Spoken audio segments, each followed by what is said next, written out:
all describe the craft exactly the same. They all describe the beings in the craft the same. They all have describes the same things that have not been made public knowledge, and they don't know each other. And these are people from all around the world.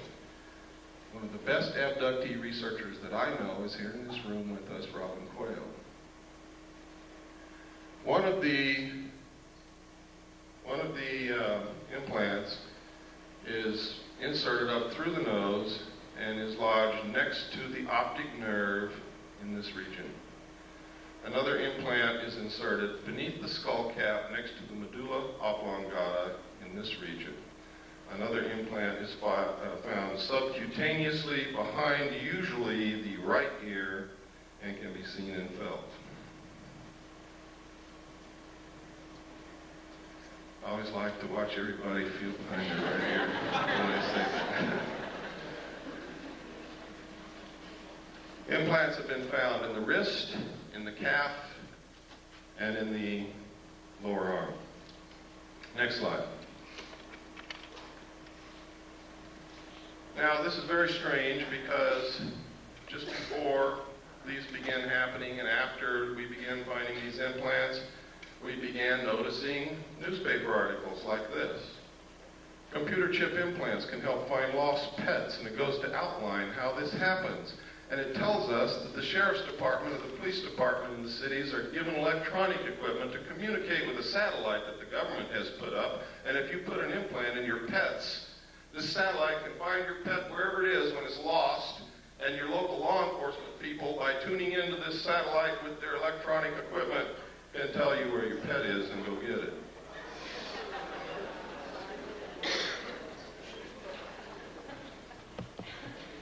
Then, next slide, please. Then you hear Dan Rather on the 6 o'clock news say that the pet implant program has worked so well that 97% of all lost pets that have been implanted are being found and returned to their owners, that you should have your children implanted. He said this in 1989. Then you see in the Los Angeles Times, not the National Enquirer, ladies and gentlemen, the Los Angeles Times on 12/12/89, forecasts 10 changes for the coming decade. And one of those 10 changes, number 4 in fact, will become necessary in the future with the availability and widespread use of electrical and chemical implants that will allow 24-hour-a-day control of individuals' behavior. Now are you beginning to get interested in the abductee experience? I hope that you are. You might be next. Next slide. This is just a letter to me from another researcher. Next slide.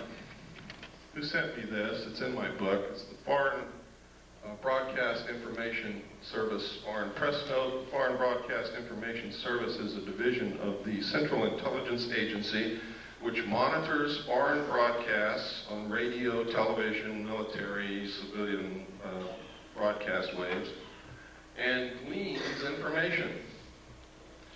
This entire report, each paragraph, is a separate report of flying saucer or UFO reports in the Soviet Union during the period covered by this report, and this report was issued 22 November 1989. You never heard of any. Every paragraph. One of these paragraphs refers to a crashed craft on a hill from which they recovered pieces of technology that we're not capable of manufacturing.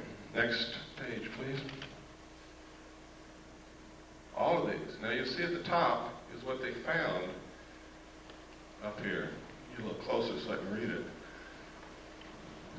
Some of the scientists have concluded that the object that crashed into Hill 611 was an extraterrestrial space vehicle constructed by highly intelligent beings.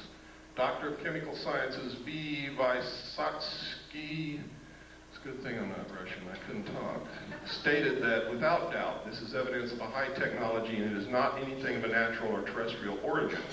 He cited the fact that the remnants of fine mesh included bits of thin threads with a diameter of only 17 microns and that these threads in turn were composed of even thinner strands twisted into braids.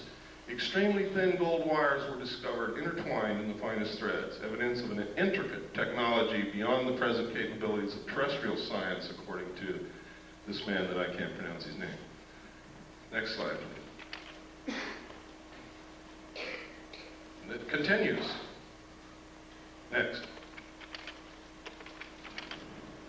Next. And I was marking some of the locations. There's a mark on here somewhere. Right here. There's one of the locations, one of the reports. Next slide. These are some of the others.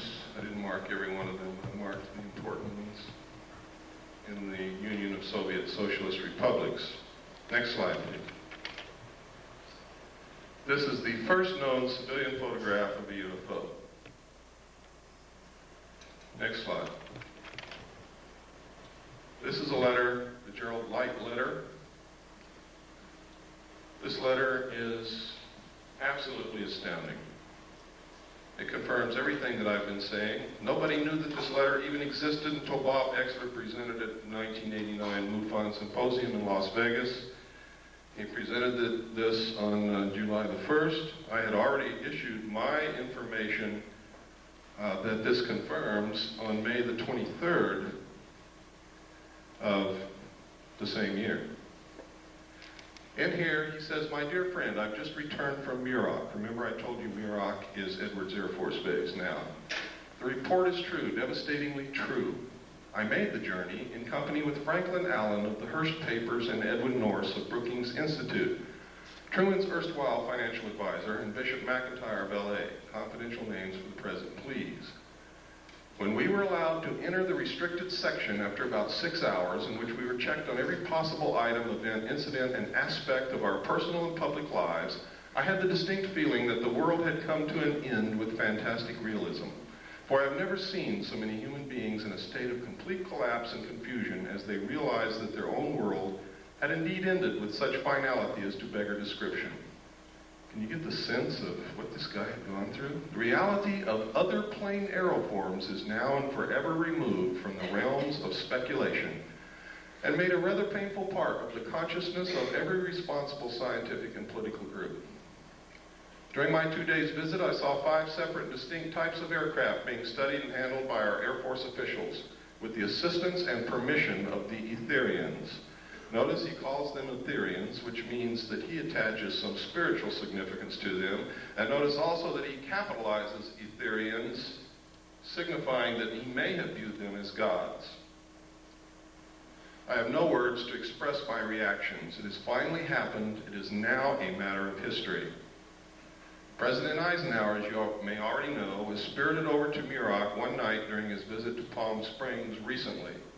And it is my conviction that he will ignore the terrible conflict between the various authorities and go directly to the public via radio and television if the impasse continues much longer." Well, we know that he didn't do that. And it goes on. We don't have time to read it all. It's in my book in the appendix. Those of you who get the book, you can read it at your leisure. Next. This is the second page. Next. This is Bishop McIntyre. Next. There's old Ike. Remember the slogan, "We like Ike"? Ike started this crap. Next. There he is again. Remember what Ike said to us when he left office? Does anybody remember that? He tried to warn the American people against a group, a powerful group within the defense industrial complex, which might seize unwarranted power and destroy this country. And nobody listened to him. Next. I think he would have said a lot more, but he didn't want to die. Is this one of the little guys he met? Or is this for our entertainment? Next. Is this one of the little guys? Now this is a very well-known photo that's been leaked out to the public. It's been thoroughly debunked by everybody in the world, but it's never been proven false. never been proven to be a fraud,